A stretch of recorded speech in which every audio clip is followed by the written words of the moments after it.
اللهم صل على محمد وعلى آل محمد كما صليت على إبراهيم وعلى آل إبراهيم إنك حميد مجيد. اللهم بارك على محمد وعلى آل محمد كما باركت على إبراهيم وعلى آل إبراهيم إنك حميد مجيد. اعوذ باللہ من الشیطان الرجیم. بسم اللہ الرحمن الرحیم.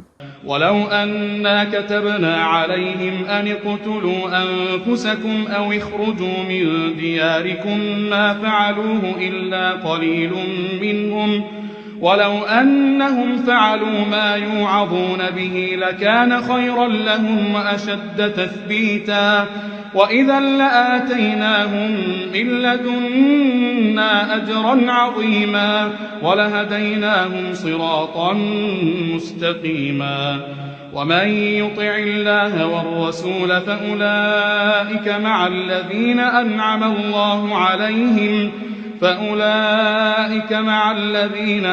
الله عليهم من النبيين والصديقين والشهداء والصالحين وحسن أولئك رفيقا ذلك الفضل من الله وكفى بالله عليما.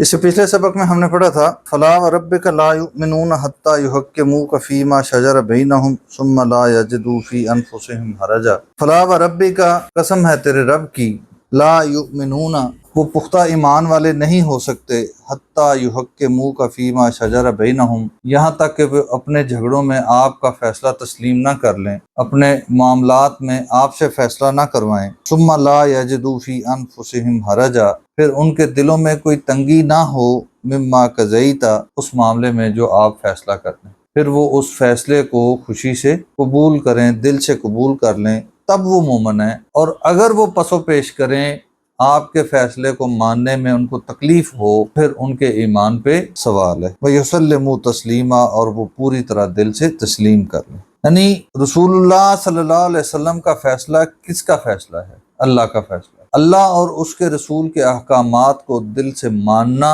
یہ ایمان کی علامت ہے. جو ان احکامات کو ماننے میں پس و پیش اختیار کرے، اللہ نے اس کے ایمان کو قابل قبول قرار نہیں دیا.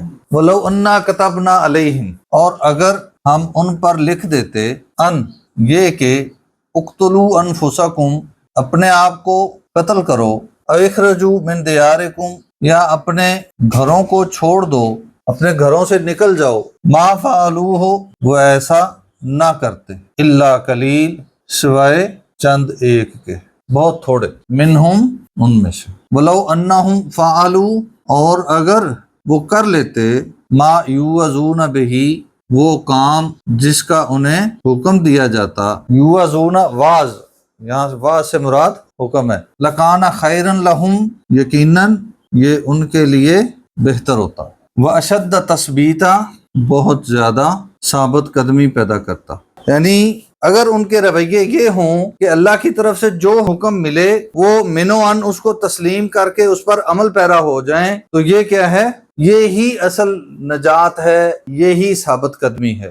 لیکن بات منافقین کی ہو رہی ہے. اللہ تعالیٰ فرما رہے ہیں کہ ان کے دلوں میں ایمان نہیں ہے، یہ رسول اللہ صلی اللہ علیہ وسلم کی بات نہیں مانتے، صرف اپنا فائدہ سوچتے ہیں، دیکھتے ہیں جس طرف فائدہ ہے اس طرف اپنے فیصلے لے کے، اپنے معاملات لے کے فیصلہ کروانے کے لیے چلے جاتے ہیں. تو ان کے دلوں میں ثابت قدمی نہیں ہے. وَإِذًا لَآتَيْنَاهُمْ، اور تب تو ہم دیں ان کو، من لدنا، اپنی طرف سے، اجرن عظیما، بہت بڑا اجر. وَلَهَدَيْنَاهُمْ، اور یقیناً ہم ان کو ہدایت دیں، صراط مستقیما، سیدھے راستے کی.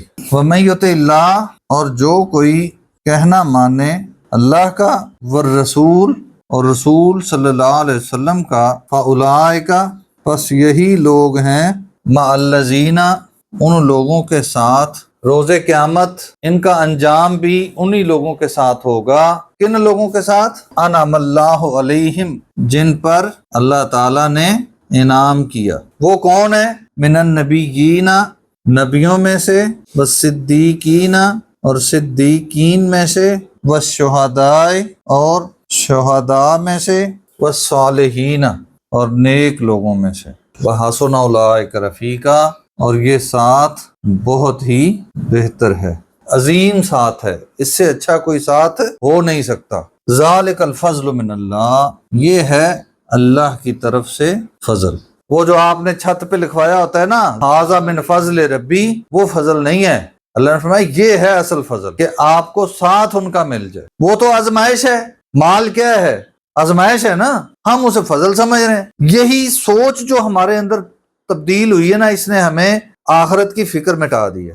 اصل فضل کی ہمیں فکر ہی کوئی نہیں ہے، ہمیں اس بات کی پرواہ ہی نہیں ہے کہ ہمارا ساتھ کن کے ساتھ ہوگا۔ ہم اس فضل کو اکٹھا کرنے کے چکر میں لگے ہوئے ہیں جسے ہم نے فضل سمجھ لیا، جبکہ اللہ نے اسے آزمائش کہا ہے۔ وَكَفَى بِاللَّهِ عَلِيمًا، اور کافی ہے اللہ تعالی جاننے والا۔ کس کے دل میں کیا ہے، کون کن کے ساتھ ہے، کس کی خواہشات کس کے ساتھ ہیں، کس کا انجام کیا ہوگا، اللہ کو سب معلوم ہے۔ اللہ تعالی ہمیں اصل فضل کی تلاش میں فکر کرنے کی توفیق عطا فرمائے، اصل فضل کی طلب لگا دے، حرص لگا دے۔ اللہ تعالی ہمیں اس دنیا کے مال کی حرص سے آزادی دے دے۔ صدق اللہ العظیم۔